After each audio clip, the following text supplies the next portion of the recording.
Hello, everyone. I'm Daniela Fayer, Group Publisher Defense for GovExec, and your host today for 5 questions. My guest is Duncan McCaskill. He's the VP of Data Services for Maximus. Duncan, thanks so much for joining me. Thanks for having me, Daniela. It's great to be here. Today, we're going to be talking about DoD mission-ready data, powering AI through modernization. So let's get right into it.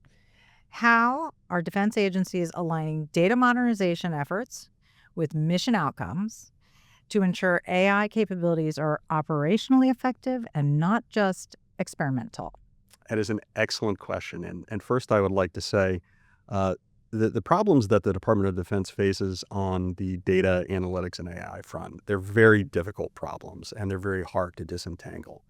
Not the least of which is that in the past, given the way that the Department of Defense grew up, there's all kinds of data housed in various different systems, and the data has not been labeled very well over time. There have been changes in missions. There has been an evolution of what is the most important mission. So what the department is doing now that I think is spot on is they are assessing what are the most important missions and functions that we have as a department, and disaggregating those missions and functions into component workflows. So how do we go about executing those particular missions? Who executes those missions? What data innervates those missions? What systems house the data that are necessary for those missions? And there's a prioritization effort that is ongoing. You've seen it from DoD CDAO. You've seen it in the combatant commands. You've seen it in the defense agencies. And that prioritization effort is indicating to them, this is the most important mission we have and the most important data that we have. And these missions are most amenable to some type of artificial intelligence modality. I'd like to make the point, it's not just large language models. There's all kinds of artificial intelligence modalities, from natural language processing to computer vision to clustering algorithms. So the department in that prioritization effort is identifying these are the areas that are going to be most ripe for the application for an AI modality, and they're concentrating there. A great example of it being the recent National Defense Industrial Association hackathon, which Maximus was a sponsor, where actual Department of Defense officials prioritized use cases to be actioned by the various teams, and you had almost 500 team members, 500 individuals working on the hackathon, working on those various use cases to try to find what are some modalities that we could use to try to make those missions run more smoothly and use artificial intelligence appropriately. That's great. Well, I know the DoD is fraught with legacy systems. So I wanted to ask you, what are the most pressing legacy system challenges that impede AI readiness? And how are agencies overcoming them to enable real-time multi-domain data access? How is this progressing? Again, another excellent question. A lot of things that we see and hear in the Department of Defense now on the surface might seem that they are kind of disparate concepts. So you could take the legacy system question that you just asked, along with zero trust. There are zero trust mandates from the U.S. government. It gets down to controlling data at the data object level. What we've done in the past is we control access to a system at a system boundary. And in order to get access to that data, you must have access to that system. And then if you do have access, you're going to have access to all of the data in that system, or most of the data in that system. So by controlling the data at that data object level, and what we mean by that is you are labeling that data not only for content, this is data about a weapon system, this is data about an airframe. You're also identifying the access control metadata on that data object and cryptographically binding the rules to that data object so that you can ensure you're only allowed to see the data that you're allowed to see. And that data, that object of data, be it that picture of an airframe, be it that data about a maintenance record, that data can now traverse anywhere in your ecosystem across any network because it's self-described and it's self-labeled. So if you want to share a piece of data with any of our Five Eyes partners, you're now able to do so because you've done it at that data object level and can control it accordingly. And that plays into more robust artificial intelligence modalities because you've now labeled that data with content as well as the access control. So when you're going to train an algorithm, it knows this is a picture of an airframe. This is a maintenance record and the attributes of a maintenance record. So blowing up those, not literally blowing up, but disaggregating those legacy systems down to a data object level makes it that much easier to share and train what you need to train.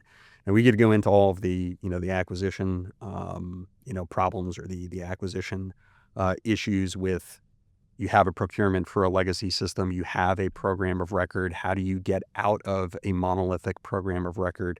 That might be a completely different conversation for another day. But the department is working very diligently to fix the acquisition process and provide other avenues to modernize those legacy systems and liberate the data housed in those legacy systems. That's great.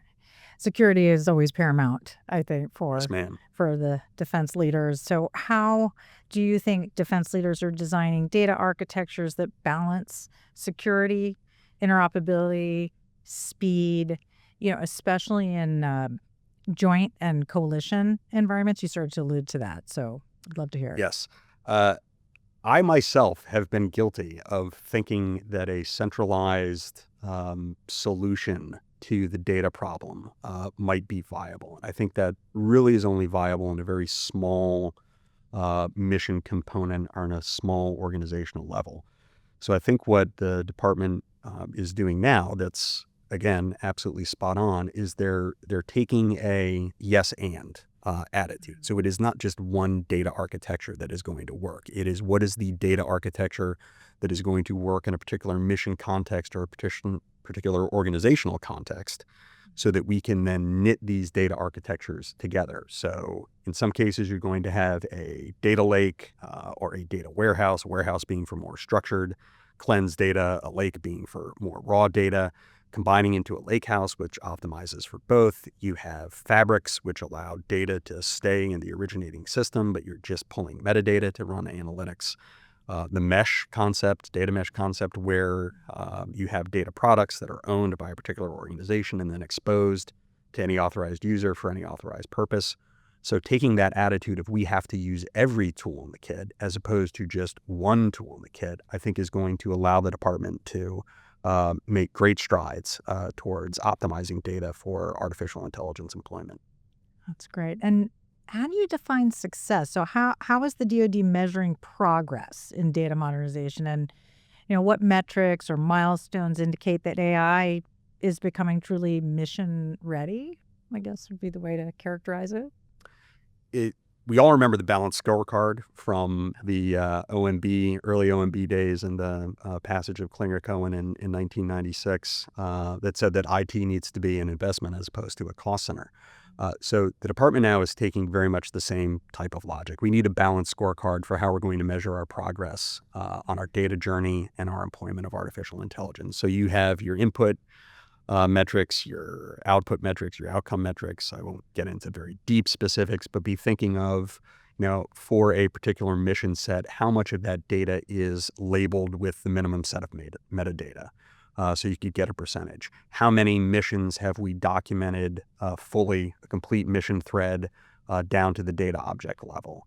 How many organizations have adopted a particular metadata standard or a particular artificial intelligence modality?